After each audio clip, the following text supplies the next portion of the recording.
EMF generation. આપણે already એકવાર આ ઇક્વેશનનું ડેરિવેશન જોયું છે, પણ પરીક્ષાને ધ્યાને લઈને તમારે કેવી રીતે લખી શકાય એના માટે ફક્ત બેસિક ઉપર ધ્યાન આપીને આપણે ડાયરેક્ટ કેલ્ક્યુલેશન કરતા જઈશું. આપણે જે વાત કરી હતી કે આ n થી લઈને s તરફ સુધી ફ્લક્સની લાઈનો જઈ રહી છે. ફ્લક્સની લાઈનો આપણે જઈ રહી છે n થી લઈને s તરફ સુધીનો. તો n થી s તરફ તમારી ફ્લક્સની લાઈન જાય છે. આપણે એક પોઝિશન બી જોયું કે ભાઈ ફ્લક્સ લિંકેજ જે છે અહીંયા આગળથી ફ્લક્સ મેક્સિમમ ત્યાં આગળ રિસીવ થાય છે, પછી આ કંડક્ટરને જે અત્યારે આ પેરેલલમાં બહાર નીચે મૂક્યો છે એને અંદર જ મૂકવાનો છે એક્ચ્યુઅલીમાં. તો એને અત્યારે અહીંયા આગળથી અંદર એને મૂકી આપું છું તમને હોરિઝોન્ટલ પોઝિશનમાં કે જેની સાથે ફ્લક્સ લિંકેજ 0 છે. આપણને ખબર છે કે ફ્લક્સ નો વેવફોર્મ કેવો હતો, 0 પર મેક્સિમમ થી લઈને પાછો 90 ડિગ્રી પર આ મિનિમમ, પાછો મેક્સિમમ થી લઈને. તો એ જ રીતે જ્યારે EMF ઇન્ડ્યુસ થશે, આપણે જોયું કે ભાઈ 90 ડિગ્રીનો ખૂણો બનતો હતો, તો અહીંયા આગળ તમારું EMF શું હશે 0. જ્યારે આ 90 ડિગ્રી આવશે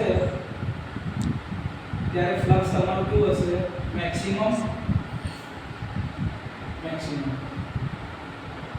અને જ્યારે અહીંયા આગળ નેગેટિવનો મેક્સિમમ છે ત્યારે આ કેવું આવશે 0. અહીંયા 0 છે તો તે ટાઈમ દરમિયાન તમારે અહીંયા આગળ કદાચ એની વેલ્યુ થશે નેગેટિવ મેક્સિમમ, અને અહીંયા જ્યારે મેક્સિમમ છે ત્યારે આ વેલ્યુ થશે 0. તો આ તમારું ફ્લક્સનું વેવફોર્મ છે phi m cos omega t. અને એવી રીતે આ શું છે તમારું EMF ની ઇક્વેશન છે, small e Em sin omega t અથવા તો કરંટ વોલ્ટેજ જે રીતે લેવો છે લેવાશે. આપણે જે આગળ વાત કરી હતી એ જ કે ભાઈ ફ્લક્સનું લિંકેજ તમારું મેક્સિમમ થાય જ્યારે આ કંડક્ટરની એન્ટી ક્લોકવાઇઝની મૂવમેન્ટ થશે. તો એન્ટી ક્લોકવાઇઝની મૂવમેન્ટ થાય તો તે ટાઈમે EMF n dϕ/dt.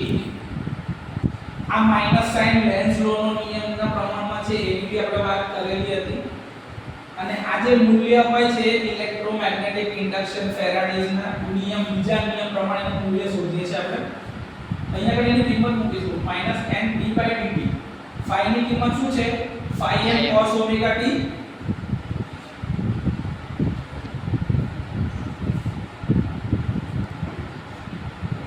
અચળ phi m છે અને n છે તો બાર -n phi m અચળ બાર.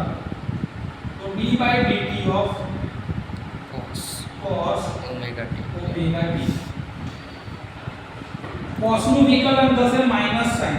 શું થશે માઈનસ સાઇન ઓમેગા t, અને t ની સાપેક્ષે dt ની સાપેક્ષે t નું વિકલન ને એની જોડે ઓમેગા ગુણાયેલો છે એટલે બીજો એક ઓમેગા થી મલ્ટીપ્લાય.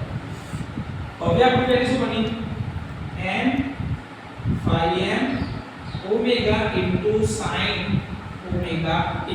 આ ઓમેગા કોન્સ્ટન્ટ હતો બહાર કાઢ્યો, માઈનસ ઇન્ટુ માઈનસ એટલે પ્લસ, એટલે n phi m into omega જે કિંમત મળે છે એને જ કહેવામાં આવે છે EM. શું કહેવામાં આવે છે EM sin omega t.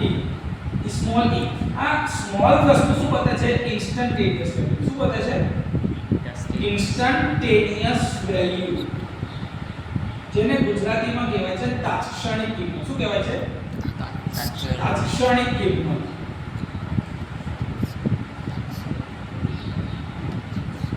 આને કહેવાય છે મેક્સિમમ વેલ્યુ. શું કહેવાય છે મેક્સિમમ વેલ્યુ. તો આ જ રીતે જો તમારે વોલ્ટેજનો વેવફોર્મ લખો તો V બરાબર શું થશે Vm sin omega t. Current I શું થશે Im sin omega t. તો આ જ રીતે આપણે જે EMF નું ઇક્વેશન ડિરાઈવ કર્યું છે, તો થિયરીનો મેઈન પાર્ટ તમે પહેલા જૂના જે આપણે જે વિડિયો આગળના લેક્ચરમાં રેકોર્ડ કર્યા એમાંથી જોઈ શકો છો. આ ફક્ત એક ફાસ્ટ રિવિઝન છે કેમ કે પરીક્ષાની દ્રષ્ટિએ ઇમ્પોર્ટન્ટ છે. તો આટલા સ્ટેપ્સ તમને ખબર હોવા જોઈએ તો તમે EMF નું જનરેશન કેવી રીતે સાઇનોસોઇડલ વેવફોર્મમાં AC સર્કિટમાં થાય છે આપણને ખબર પડી શકે છે. ઇલેક્ટ્રિકલ એન્જિનિયરિંગ ની અંદરમાં દરેક મશીનના વર્કિંગમાં બધાના માટે EMF વાળું આ ઇક્વેશન પાયાનું જ્ઞાન ધરાવવું જરૂરી છે.